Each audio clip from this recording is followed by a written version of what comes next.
সূরা আল ইমরানের 102 নম্বর আয়াত, এখান থেকে কিছু কথা বলি। আল্লাহ বলছেন, ইয়া আইয়ুহাল্লাযিনা আমানু, হে বিশ্বাসী সম্প্রদায়, ইত্তাকুল্লাহ, তোমরা আল্লাহকে ভয় করো, হাক্কা তুকাতিহি, ভয় করার মতো করে ভয় করো।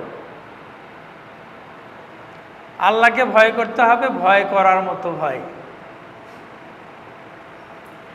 আমরা সত্যি কি আল্লাহকে ভয় করি? যথেষ্ট সন্দেহ আছে। যদি আল্লাহকে ভয় করতাম তাহলে ফজরের আগে আমি ঘুম থেকে উঠে ফজরের নামাজ পড়তাম। আল্লাহর একটা হুকুম ছিল ফজরের সালাত আদায় করা। আমি ফজরের নামাজ পড়িনি, তার মানে এটাই মিন করে আমি আল্লাহকে যথার্থভাবে ভয় করি না। যারা চাকরি করেন, সরকারি চাকরি করেন, আধা সরকারি বলেন আর যেখানেই বলেন, বেতন হলো 20,000 টাকা, বাসা ভাড়া দেন 50,000 টাকা, বাচ্চাদের খরচ আরও 50,000 টাকা, এরপরে এটা সেটা হিসাব করলে মাসে ইনকাম 5-10 লাখ টাকা, বেতন পায় কয় হাজার টাকা? 20,000 টাকা। ও কি আল্লাহকে ভয় করে?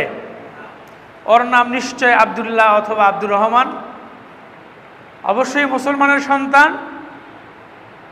এই যে ঘুষ খাচ্ছে,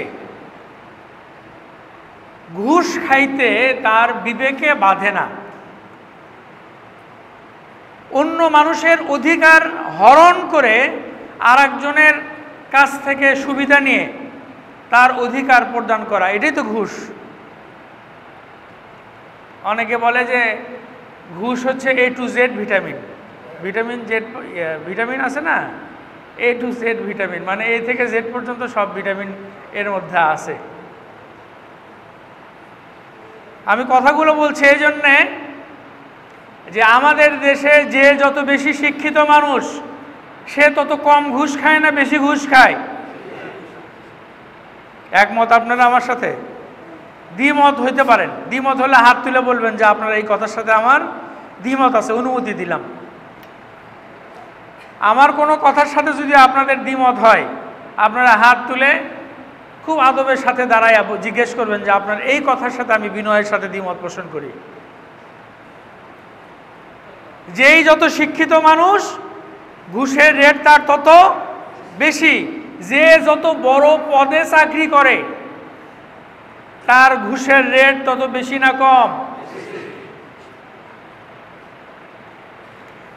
তার মানে বর্তমান এই শিক্ষা ব্যবস্থা মানুষকে আল্লাহর ভয়ে ভীত একজন মুসলমান তৈরি করছে না।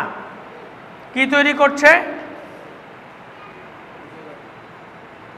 পশ্চিমা চিন্তার ধারক এবং বাহক একদল মানুষ তৈরি করতেছে। পশ্চিমা চিন্তা কি? আমেরিকা, ইউরোপ, পশ্চিমা ভোগবাদী সভ্যতা যারা বিশ্বাস করে, তাদের চিন্তা কি? খাও দাও ফুর্তি করো, আগামীকাল বাঁচবে কিনা বলতে পারো। গান আছে কিনা, শুনছেন আপনারা এই গানটা? ছোটবেলায় একটা গান ভেসে আসতো কানে রাস্তা দিয়ে যাওয়ার সময়, দুনিয়াকে মজা লেলো দুনিয়া তুমহারি হ্যায়, মানে দুনিয়াতে তুমি মজা নাও, এটা তো তোমার জন্যে।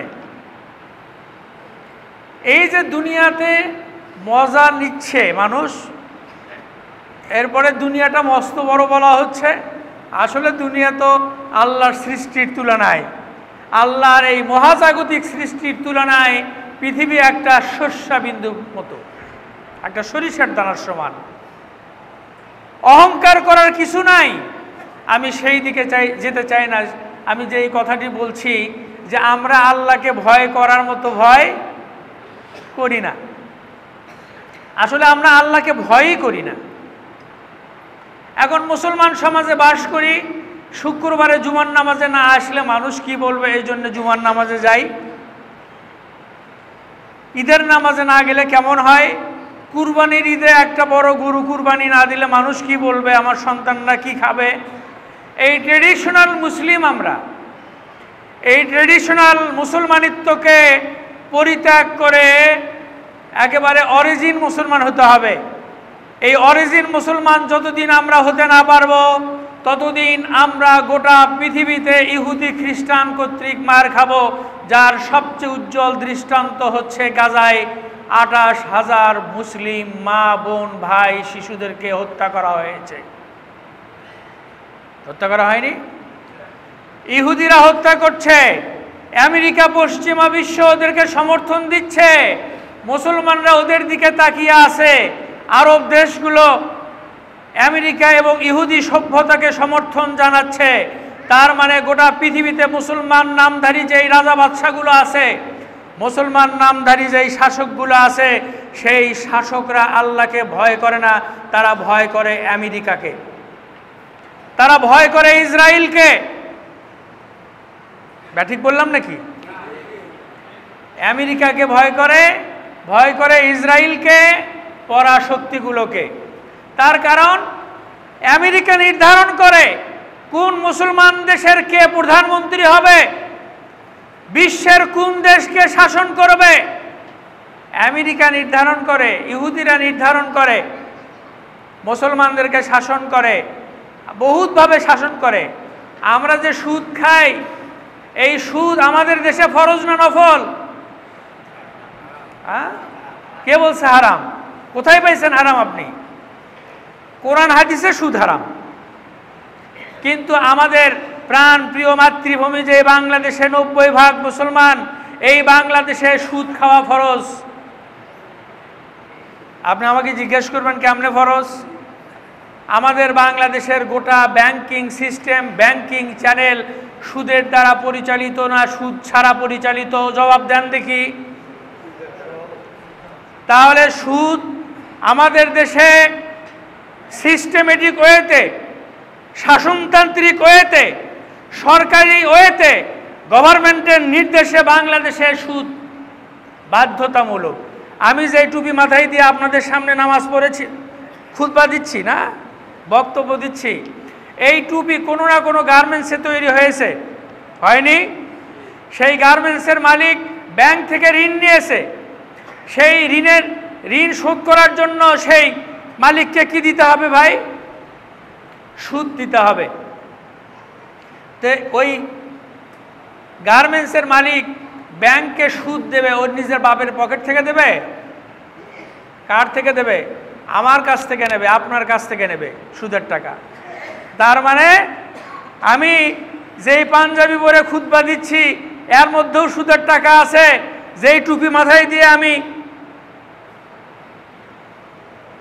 আপনাদের সামনে কথা বলছি ধর্মের কথা, এই টুপির মধ্যেও সুদের টাকা আছে। তাহলে করবোটা কি? তার মানে হচ্ছে আমি যেই কথাটি বুঝাতে চাচ্ছি যে মুসলমানরা, ইয়া আইয়ুহাল্লাযীনা আমানু, হে বিশ্বাসী সম্প্রদায়, ইত্তাকুল্লাহ, তোমরা আল্লাহকে ভয় করো, হাক্কা তুকাতিহি, ভয় করার মতো ভয় করো, সিরিয়াসলি ভয় করো, একেবারে সিরিয়াসলি ভয় করো। ভয়টা কেমন ভাই? আপনি যদি সুন্দরবনে যান, যে এলাকায় কি থাকে, রয়্যাল বেঙ্গল টাইগার বেশি থাকে, ওই এলাকায় আপনি গেছেন, যাওয়ার পরে দেখেন যে সামনে থেকে একটা রয়্যাল বেঙ্গল আপনার দিকে ক্ষিপ্র গতিতে আসতেছে। কি করার জন্যে? আপনাকে ব্রেকফাস্ট করবে, আপনাকে দিয়ে নাস্তা করবে সকালের। এখন রয়্যাল বেঙ্গল ছুটে আসতেছে, আপনার ভেতরে ভয় তৈরি হবে না? হবে না? এই ভয়ের মাত্রাটা কতখানি? এই ভয় কি বর্ণনা করা যাবে? কি রকম ভয়? আর একটু চিন্তা করুন তো, সামনের দিকে গিয়ে আপনি পিছনের দিকে দৌড় দেবেন ভাবছেন, ঘুরে দাঁড়াচ্ছেন, দেখেন যে পিছন থেকে আর একটা রয়্যাল বেঙ্গল টাইগার আসতেছে। ভয়ের মাত্রা কমলো না বাড়লো? এরপরে আপনি চিন্তা করলেন তাহলে তো সামনে পিছনে রয়্যাল বেঙ্গল টাইগার, ডান দিকে দৌড় দেই। আপনি ডান দিকে দৌড় দিবেন আর দেখেন যে ওই দিক থেকে আর একটা রয়্যাল বেঙ্গল টাইগার ছুটে আসতেছে। ভয়ের পরিমাণ কমলো না বাড়লো? এবার উত্তর দিকে তাকাইলেন দৌড় দেওয়ার জন্যে, আত্মরক্ষার জন্যে, নিজেকে বাঁচানোর জন্যে দৌড় দেবেন। রয়্যাল বেঙ্গল টাইগার ক্ষিপ্র গতিতে আসতেছে, আপনার ভয়ের মাত্রা কত বেশি বাড়লো বলেন তো? ওই রকম সিচুয়েশনে যদি আপনি পড়েন তাহলেই কেবল বোঝা যাবে ভয়ের মাত্রাটা কি পরিমাণ।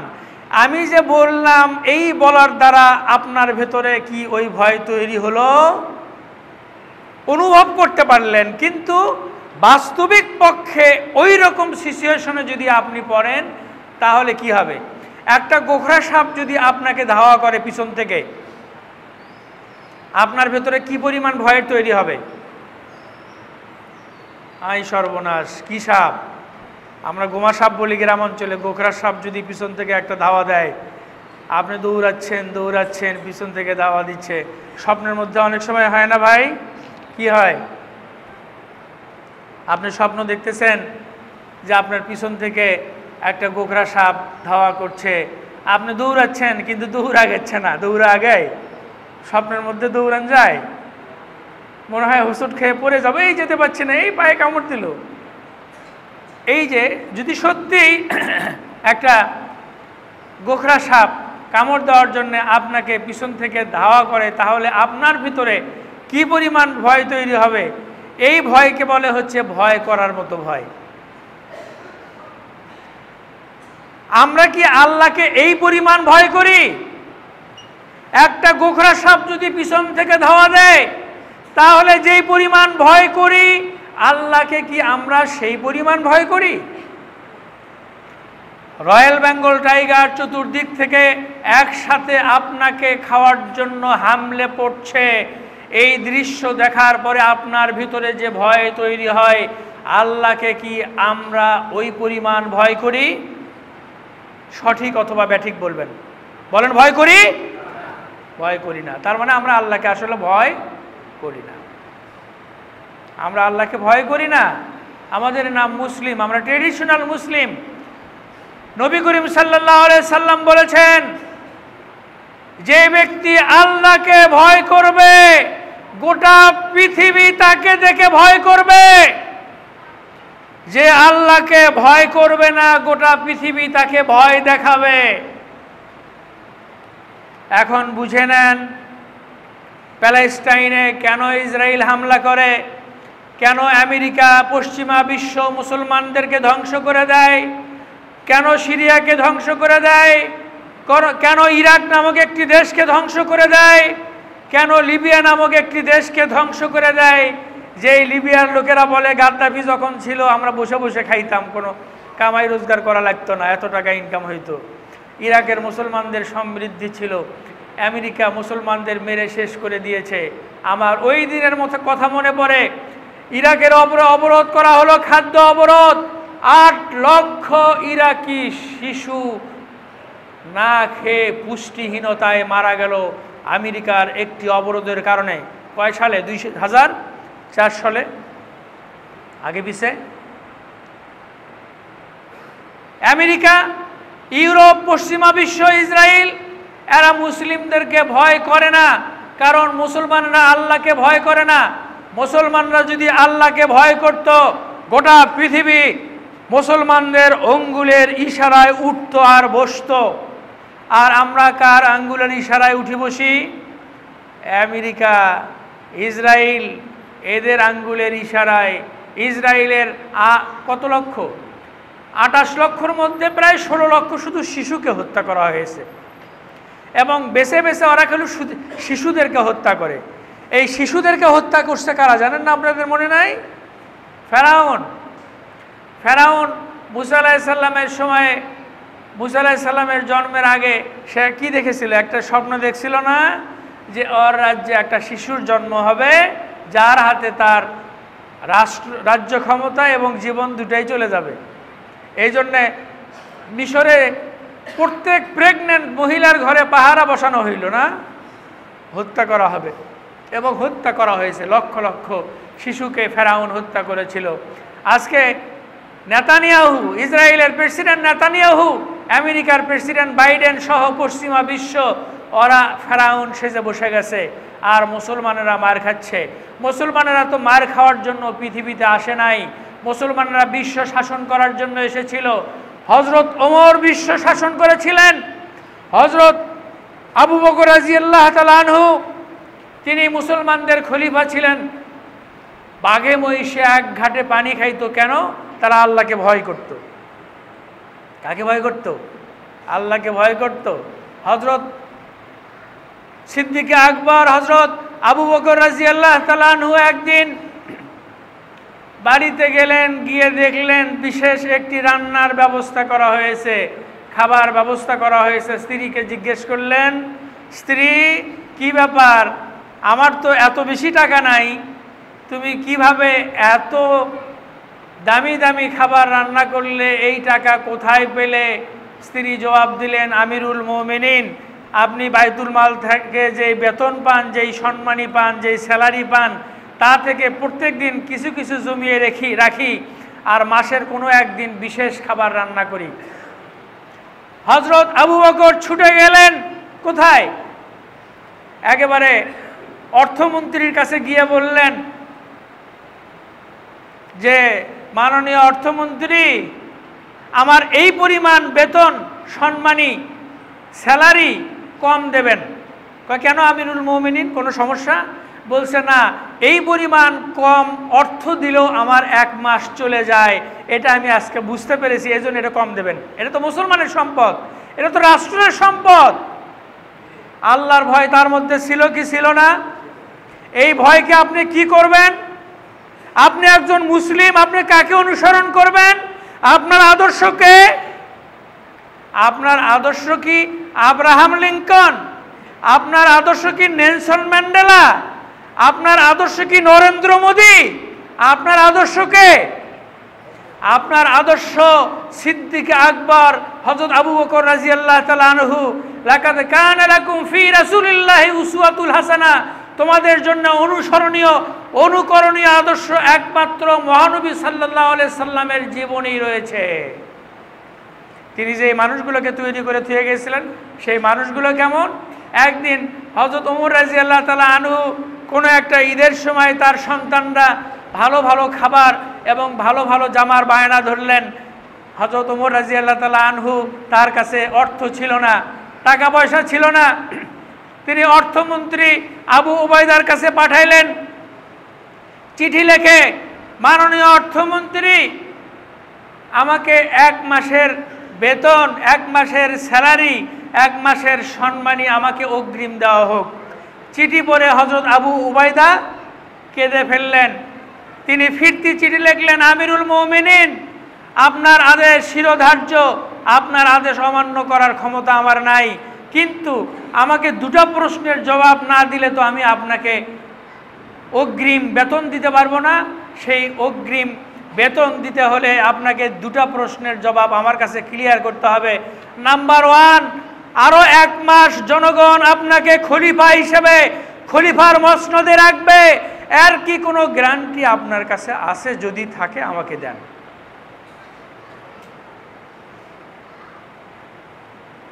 আরো এক মাস আপনি বেঁচে থাকবেন, এর কি কোনো গ্যারান্টি আপনার কাছে আছে?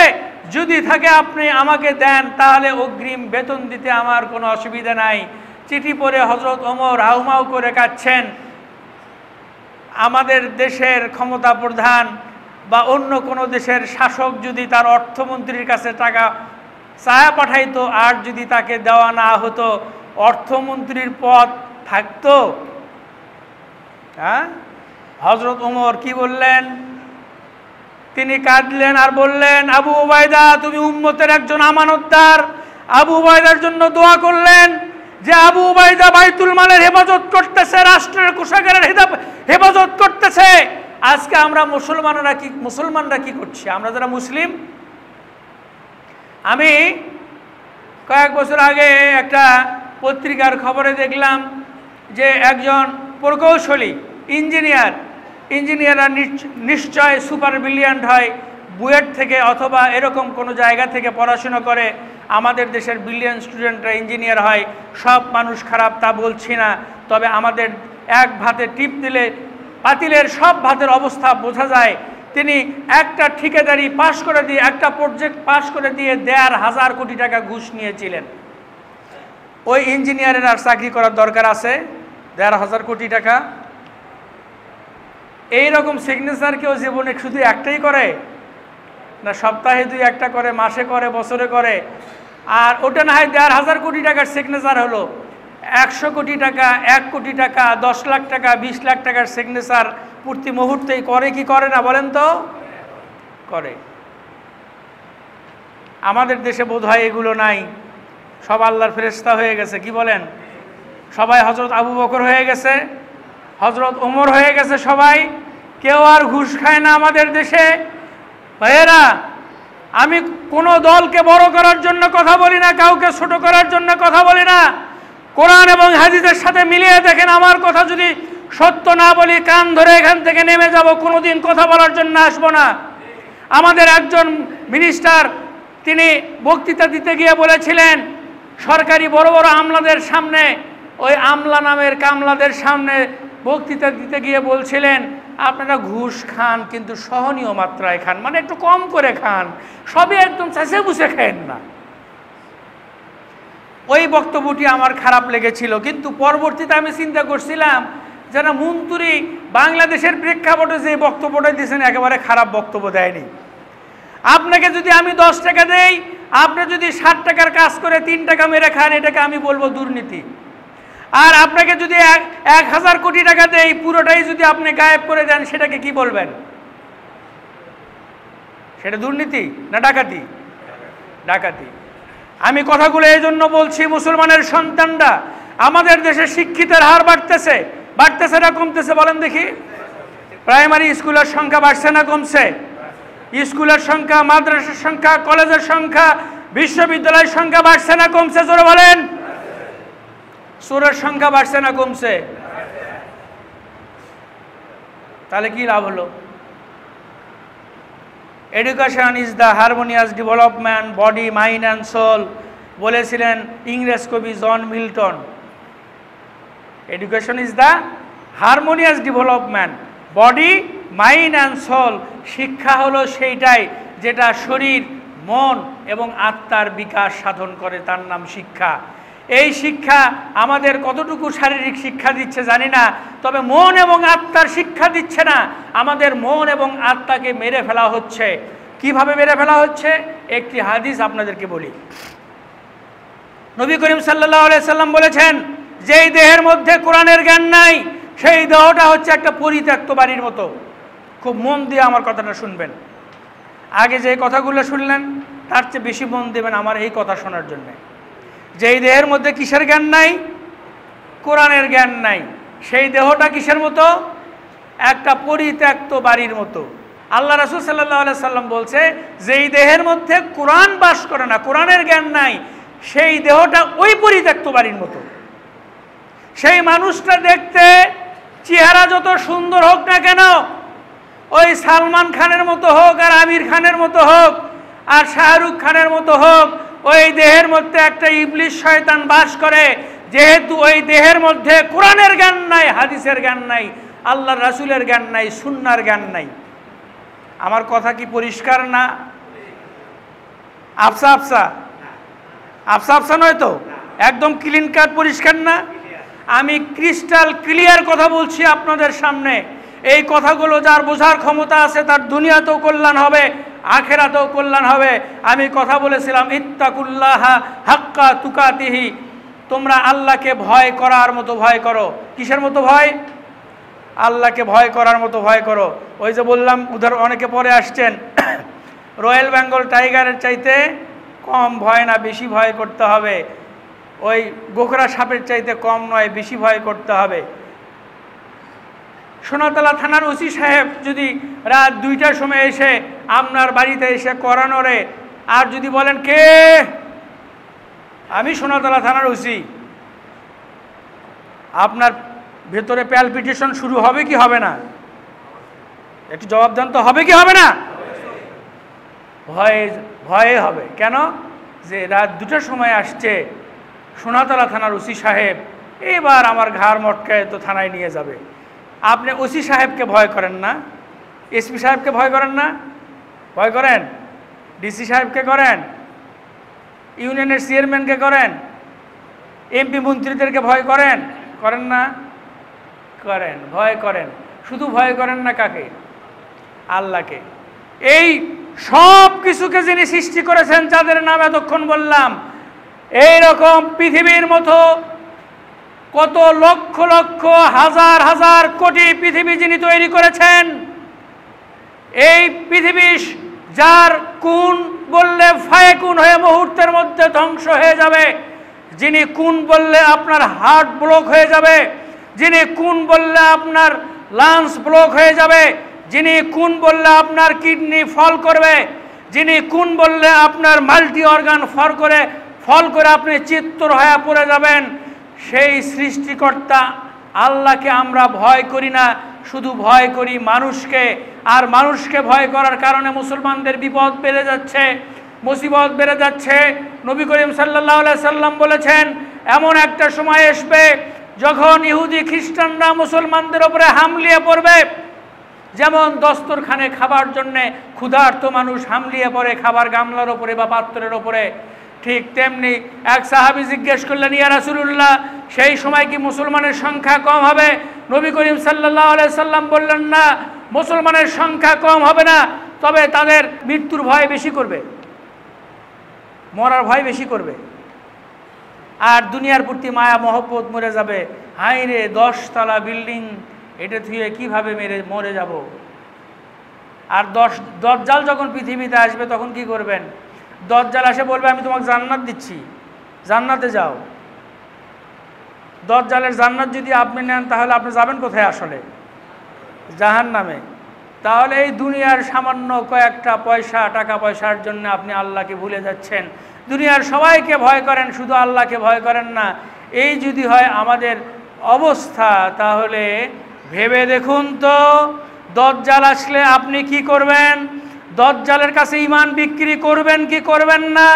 দজ্জাল তো অনেক বড় শক্তিশালী, তার কাছে ঈমান তো বিক্রি আমরা করবই। শুধু তাই নয়, এখন যারা সমাজের রাজনৈতিক নেতা বলেন, পাতি নেতা, ছাতামাতা যারা আছে, ক্ষমতাশালী ব্যক্তি আছে, তাদের ভয়ে আপনি আল্লাহর চেয়ে বেশি ভীত হন কি হন না বলেন তো?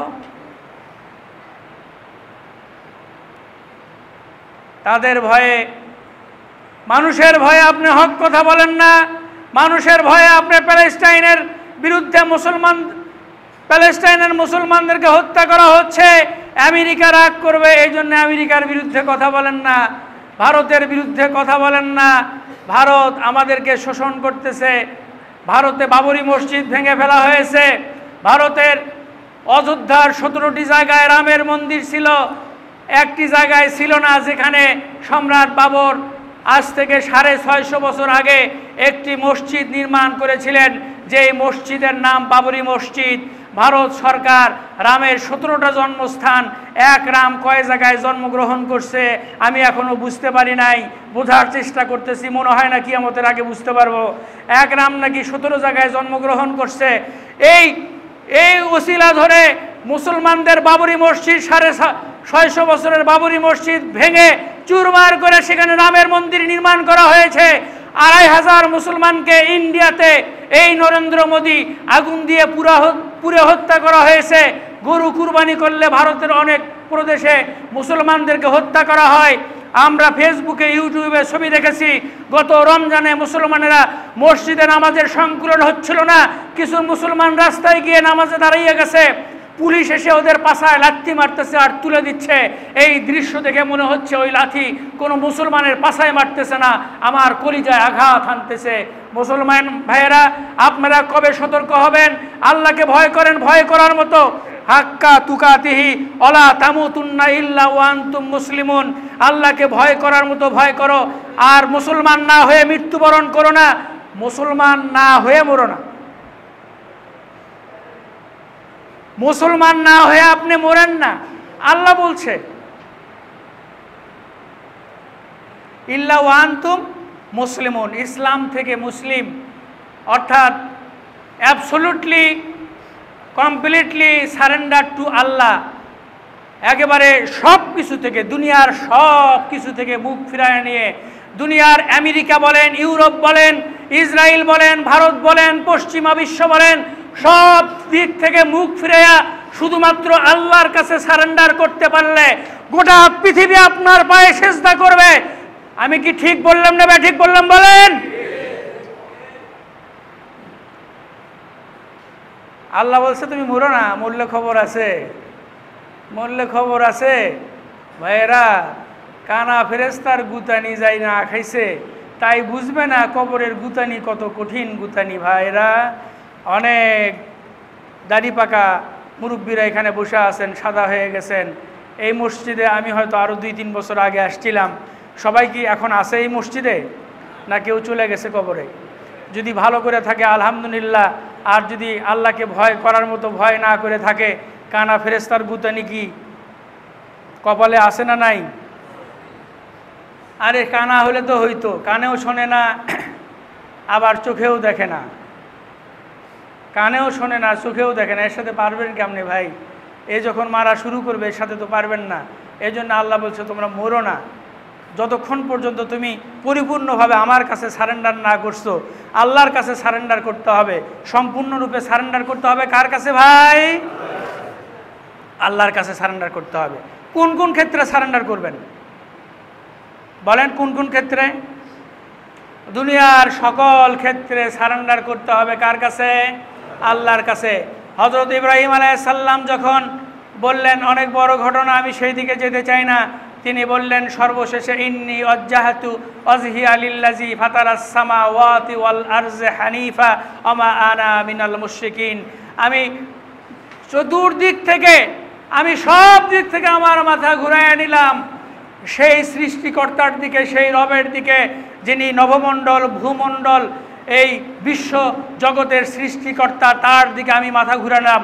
আমি একনিষ্ঠ করে নিলাম আল্লাহর দিকে, আমার মনকে আমি আল্লাহর দিকে একনিষ্ঠ করে নিলাম। দুনিয়ার কারো দিকে আমার মনকে নিলাম না। কার দিকে নিলাম? আল্লাহর দিকে নিলাম। মুসলিম ভাইয়েরা, সবাই নামাজ পড়েন তো 5 ওয়াক্ত, না? 5 ওয়াক্ত নামাজ পড়েন না? 5 ওয়াক্ত নামাজ পড়েন সবাই, না? ঠিক তো ভাই? ঠিক? জোরে কন ঠিক? সবাই ঠিক কননি, তার মানে ভেজাল আছে। মান তারাকা সালাত মুতাআম্মিদান ফাকাদে কাফারা। যে ব্যক্তি ইচ্ছা করে 1 ওয়াক্ত নামাজ ছেড়ে দিল, সে কুফরি করলো। কি করলো? কুফরি করলো। আল ফারকু বাইনাল আবদু ওয়াল কুফরু তারকুস সালাত। একজন মুসলিম এবং একজন পার্থক্য, একজন মুসলিম এবং একজন কাফেরের মধ্যে পার্থক্য হচ্ছে নামাজ। যে নামাজ পড়ে সেই মুসলিম, যেই নামাজ পড়ে না সে মুসলিম নয়। আমরা তো মুসলিম হতে পারিনি। আগে মুসলিম হন, আল্লাহকে ভয় করা শেখেন। আপনি আল্লাহু আকবার বলে হাত বাঁধবেন, তাকবীরে তাহরিমা, গোটা দুনিয়া থেকে মুখ ফিরাবেন। দিনে 5 বার যদি গোটা দুনিয়া থেকে মুখ ফিরাইয়া আল্লাহর দিকে মুখ ফিরিয়া বলতে পারেন আল্লাহু আকবার, আপনি সিজদার স্থানের দিকে তাকিয়ে আছেন, দুনিয়ার কোনো দিকে তাকিয়ে নেই। আল্লাহ রাসূল সাল্লাল্লাহু আলাইহি সাল্লাম বলেছেন, যখন তুমি নামাজ পড়বে তখন তুমি মনে করবে তুমি আল্লাহকে দেখতেছো। সেটা যদি মনে করতে না পারো, মনে করবে যে তুমি আল্লাহর সামনে দাঁড়িয়ে আছো, আল্লাহ তোমাকে দেখতেছে। আর আমরা এখন যে এইভাবে নামাজ পড়ি, ওই যে পাঠা মুরগি যেভাবে খুদ খায়, কেমন করে খায় ভাই? ওঠে আর বসে, ওঠে আর বসে, ওই রকম খুদ খাওয়ার মতো করে নামাজ পড়লে হবে না। আরে ভাই, আপনি দুনিয়ার সব কাজে ব্যস্ত হয়ে বললেন, গল্প করতেছেন, 1 ঘন্টা যায়, 2 ঘন্টা যায়, 3 ঘন্টা যায়, গল্প ফুরায় না, কাজ ফুরায় না। কিন্তু আপনার ফজরের নামাজ পড়তে সময় লাগে 10 মিনিট, জোহরের নামাজ সময় পড়তে সর্বোচ্চ, আপনি ফরজটাই পড়েন, সুন্নত বাদ দেন, ফরজটাই শুরু করে দেন না আগে, তাও তো 5 মিনিটে সারতে পারবেন। আসর নামাজও 5 মিনিটে সারতে পারবেন, মাগরিবও 5 মিনিটে সারতে পারবেন, এশার নামাজ সারতে পারবেন। আপনার গল্পের 1 ঘন্টা ফুরায় না, কিন্তু নামাজের 5 মিনিট আপনার জন্য কি হয়ে যায়? বেশি হয়ে যায়। হ্যাঁ, আস্তাইনু বিস-সাবরি ওয়াস-সালাহ। তারপরে কি যেন আছে, ওয়া ইন্নাহা লাহু কাবীরাতুন। তোমরা আল্লাহর কাছে সাহায্য প্রার্থনা করো নামাজের মাধ্যমে। আর এই নামাজটা খুব কঠিন কাজ। আর এক আয়াতে আসছে, যারা মুনাফিক তাদের জন্য নামাজটা সবচেয়ে বেশি কঠিন। যারা নামাজ পড়ে না এরা একদম জলজান্ত তাজা মুনাফিক, টাটকা মুনাফিক। জলজান্ত, তাজা এবং 100% টাটকা মুনাফিক। এবং কোরআন হাদিসে যেভাবে বলা হয়েছে যে নামাজ ত্যাগ করলে কুফরি করলো, আপনি যদি কন্টিনিউয়াস নামাজ ত্যাগ করতে থাকেন, কুফরি করতে থাকেন, তাহলে আপনি কাফেরে পরিণত হয়ে গেলেন। আপনার মৃত্যু হলে আপনার জানাজা দেওয়া যাবে না। আমাদের সমাজে জানাজা দেয়, আমরা দেই কি যে নাম হচ্ছে আব্দুল্লাহ, আব্দুর রহমান, জানাজার নামাজটা না পড়ালে কেমন হয়, উমুক মণ্ডল বা সরকার সাহেবের ছেলে বা নাতি, উমুক বংশের ছেলে, তার জানাজা না পড়ালে কেমন হয়, কিন্তু নামাজ না পড়লে সে যে মুসলমান নয়। এইটা আমি 100% গ্যারান্টি দিয়ে এই ফতোয়া দিয়ে গেলাম। নামাজ যে কন্টিনিউয়াসলি পড়ে না, কন্টিনিউয়াসলি একেবারেই পড়ে না, যে তার তো মুসলমান হওয়ার প্রশ্নই ওঠে না, তার নামাজ হওয়ারও প্রশ্ন ওঠে না। প্রিয় ভাইয়েরা, আমি বলছিলাম কমপ্লিটলি সারেন্ডার টু আল্লাহ, আল্লাহর কাছে সারেন্ডার করেন। আপনি রুকুতে যাচ্ছেন, রুকুতে গিয়ে কি পড়তেছেন একটু বোঝার চেষ্টা করবেন। সুবহানা রব্বিয়াল আযীম, সুবহানা রব্বিয়াল আযীম, সুবহানা রব্বিয়াল আযীম। একবার নয়, দুইবার নয়, 10 বার নয়, যতবার খুশি পড়তে থাকুন। ফরজ নামাজে কমপক্ষে 5-6 বার পড়া উচিত, যেটা ইমামের পিছনে পড়েন। ইমাম সাহেব বেশি যদি দীর্ঘ নামাজ পড়ে, বৃদ্ধ মানুষ থাকে, শিশুরা থাকে, সমস্যা হতে পারে। এই জন্য ফরজ নামাজ অত দীর্ঘ করার সুযোগ নাই। কিন্তু অন্য নামাজ যখন পড়েন, আপনি রুকুতে গিয়ে সুবহানাল্লাহি রব্বিল আযীম পড়তে থাকবেন। আমি পবিত্রতা ঘোষণা করছি তার, যিনি সবচাইতে আজিম, যিনি সবচেয়ে বেশি ক্ষমতাবান। সুবহানা রব্বিয়াল আলা সিজদায় পড়ে পড়তে থাকবেন, শুধু পড়তে থাকবেন, আল্লাহর কাছে দোয়া করতে থাকবেন, আল্লাহ আমার জীবনের অতীতের বর্তমানের সকল গুনাহ খাতাগুলোকে মাফ করে দাও, আমাকে হেদায়েত দান করো। আপনি সিজদার মধ্যে সব দোয়া করতে পারবেন, কোনো সমস্যা নেই। ভাইয়েরা, আল্লাহর কাছে আপনি নত হতে পারেন না? হ্যাঁ, ইজকুল্লা লিল মালাইকাতি ইসজুদু ফাসাজদু ইল্লা ইবলিস আবা ওয়াস্তাকবারা ওয়া কানা মিনাল কাফিরিন। আল্লাহ আদম আলাইহিস সালামের কাছে সামনে সকল ফেরেশতাদেরকে সেজদা করতে বলেছিলেন। সকল ফেরেশতা কি করেছিল? সেজদা করেছিল। ইল্লা ইবলিস আবা ওয়াস্তাকবারা, সে তাকব্বুরি করলো, অহংকারী প্রদর্শন করলো। ওয়া কানা মিনাল কাফিরিন, সে অভিশপ্ত বিতাড়িত কাফির হয়ে গেল। আউযু বিল্লাহি মিনাশ শাইতানির রাজিম। আমরা প্রত্যেক দিন নামাজ শুরুর আগে বলি, কি বলি? আউযু বিল্লাহি মিনাশ শাইতানির রাজিম। আমরা বিতাড়িত মরদুদ শয়তানের ওয়াসওয়াসা থেকে প্রার্থনা চাচ্ছি। আপনার গোটা জীবনকে আল্লাহর কাছে সারেন্ডার করতে হবে। আপনি যখন ঘুমাতে যাবেন, বিছানায় কি বলে ঘুমাবেন? হ্যাঁ, ঘুমের দোয়া কি ভাই? জোরে বলেন, আরো জোরে বলেন। আল্লাহুম্মা বিসমিকা আমুতু ওয়া আহইয়া। যদি না জানেন, শুধু বিসমিল্লাহ বলে ঘুমাতে যাবেন। আপনার দোয়া মুখস্থ নাই, সমস্যা নাই, আল্লাহ সহজ করে দিয়েছে, শুধু বিসমিল্লাহ বলে ঘুমাবেন। 3 বার সূরা কুল পড়বেন, কুল হু আল্লাহু আহাদ। গোটা কোরআন শরীফ খতম করে 3 বার সূরা ইখলাস যদি পড়েন, পুরা কোরআন শরীফ খতম করার সওয়াব আপনি পেয়ে যাবেন। পরে ঘুমাবেন, আপনি নিরাপত্তা পাবেন। আর 3 কুল যদি পরে হাতে ফু দিয়ে একদম গোটা শরীর মাসে করেন, আর আয়াতুল কুরসি করে পরে ঘুমান, সারা রাত আপনাকে পাহারা দেবে আল্লাহর পক্ষ থেকে নির্ধারিত একজন ফেরেশতা আপনাকে পাহারা দেবে। আর আপনি যদি এভাবে দোয়া দুরুদ না পড়ে, প্রস্রাব পায়খানা ঠিক নাই, শরীর নাপাক, চেত্তর হয়ে ঘুমিয়ে পড়লেন, ঘুমের মধ্যে আপনার ওই জিন বুকে চেপে ধরুক আর হার্ট অ্যাটাক করুক, মরে গেলে সরাসরি জাহান্নামে চলে যাবেন। খালিদিনা ফিহা, সারা জীবন সেখানে অবস্থান করবেন। দোয়া দুরুদ পড়ে ঘুমের মধ্যে মৃত্যু হলে আপনি জান্নাতে চলে যাবেন। সারা রাত আপনার ঘুমটা হবে ইবাদত। বলেন সুবহানাল্লাহ। ঘুমটা কি হবে? ইবাদত। এবার আপনি সকালে ফজরের নামাজ পড়বেন। ফজরের নামাজ যদি আপনি উজু করেন, তাহলে এক শয়তান গিট মারে দেয় আপনার ইয়েতে, আপনার অন্তরে গিট মারে দেবে। উজু করবেন, আপনার কি খুলে দেবে? একটা গিট খুলে দেবে। বাড়ি থেকে বের হবেন, আর একটা গিট খুলে দেবে। নামাজ পড়বেন, আর একটা গিট খুলে দিবেন। আপনি শয়তান মুক্ত হয়ে গেলেন। আপনি এখন আল্লাহর একেবারে পরিপূর্ণ সারেন্ডারকারী হিসেবে গণ্য হবেন। আপনি বাড়ি থেকে কাজ করার জন্য বেরিয়ে পড়বেন। বিসমিল্লাহি তাওয়াক্কালতু আলাল্লাহ। ইবলিস শয়তান, আপনি বাড়ি থেকে যখন বের হন, ইবলিস শয়তান আপনার পিছু পিছু হাঁটা নেয়। আপনি যদি বিসমিল্লাহ তাওয়াক্কালতু আলাল্লাহ বলার ক্ষমতা না থাকে শুধু বিসমিল্লাহ পড়ে বের হবেন, ইবলিস শয়তান আপনার পিছু পিছু যেতে পারবে না। আপনি যদি বাড়ি থেকে বের হন আর ইবলিস শয়তান যদি আপনার পিছু নেয়, তাহলে আপনাকে দিয়ে ভালো কাজ করাবে না খারাপ কাজ করাবে? আপনি সকালে বের হওয়ার সময় সারেন্ডার করবেন কার? ইবলিসের না আল্লাহর? আপনি বিসমিল্লাহ বলে বের হলে কার সারেন্ডার করা হলো? জোরে বলেন, কার সারেন্ডার করা হলো? আর যদি আপনি বিসমিল্লাহ না বলে বের হন, তাহলে কার সারেন্ডার করলেন? শয়তানের সারেন্ডার করলেন। এবার আপনি জমিতে গেলেন, জমিতে যায় বিসমিল্লাহ বলে আর একজনের আলের মধ্যে লাঙ্গলের ফাল ঢুকে দিলেন, আর একজনের আলের মধ্যে, আপনি কার সারেন্ডার করলেন? জোরে বলেন। সারেন্ডার করবেন আল্লাহর কাছে, শয়তানের কাছে না। লাঙ্গলের ফাল কোনো জমির মধ্যে ঢুকাবেন না, প্রয়োজনে ছেড়ে দেবেন। আপনি যদি অফিসার হন, অফিসে বসে কি করবেন? বিসমিল্লাহ বলে ঘুষ খাওয়া শুরু করবেন নাকি? হ্যাঁ, বিসমিল্লাহ বললে তো কি হয়? আল্লাহর কাছে সারেন্ডার করা হলো না। বিসমিল্লাহ বলে মদ খেলে কি হবে? বিসমিল্লাহ বলে মদ খেলে মদ হালাল হয়ে যাবে না। যেটা হারাম সেটা হারামই, সেটা বিসমিল্লাহ বললেও হারাম, না বললেও হারাম। আপনি কাজ শুরু করবেন বিসমিল্লাহ বলে, কিন্তু ঘুষ খাবেন না। আপনার চেয়ারে বসে আছেন, আপনি জনগণের সেবক, আপনি ইউনিয়ন কাউন্সিলের চেয়ারম্যান, আপনি ওখানে বসে থেকে কলমের এমন খোঁচা মারবেন না যে এই খোঁচা দিয়ে জনগণের হক নষ্ট হয়, গরিবের হক নষ্ট হয়, বিধবার হক নষ্ট হয়, বৃদ্ধের হক নষ্ট হয়, রাস্তার ইট সিমেন্ট নষ্ট হয়।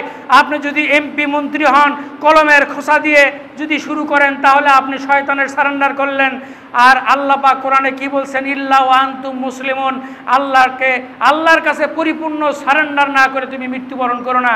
আপনি হতে পারেন বাংলাদেশের প্রধানমন্ত্রী, হতে পারেন একজন মন্ত্রী, হতে পারেন আপনি একজন এমপি, উপজেলার চেয়ারম্যান, ইউনিয়নের চেয়ারম্যান, অথবা ইউনিয়ন কাউন্সিলের মেম্বার, অথবা একজন হতে পারেন সচিব, টিওনো, যেই হন না কেন, আল্লাহর কাছে আপনাকে সারেন্ডার করতে হবে। আল্লাহর কাছে সারেন্ডার করা মানুষের সংখ্যা দিন দিন কমে যাচ্ছে। শয়তানের কাছে সারেন্ডার করা মানুষ দিন দিন বৃদ্ধি পাচ্ছে বলেই কলমের খোঁচা দিয়ে হাজার হাজার কোটি কোটি টাকা আত্মসাৎ, লুটপাট হচ্ছে কি হচ্ছে না? তাহলে আমার কথা শেষ।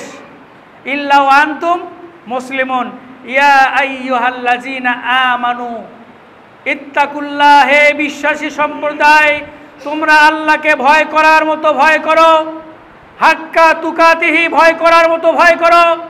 তোমরা যেমনভাবে একটা রয়্যাল বেঙ্গল টাইগারকে ভয় করো, একটা গোখরা সাপকে ভয় করো, একজন ডিসিএসপিকে ভয় করো, প্রধানমন্ত্রীকে ভয় করো, আমেরিকাকে ভয় করো, ওই ইসরায়েলের নেতানিয়াহুকে ভয় করো, তার চেয়ে হাজার হাজার লক্ষ লক্ষ কোটি গুণ বেশি নয়।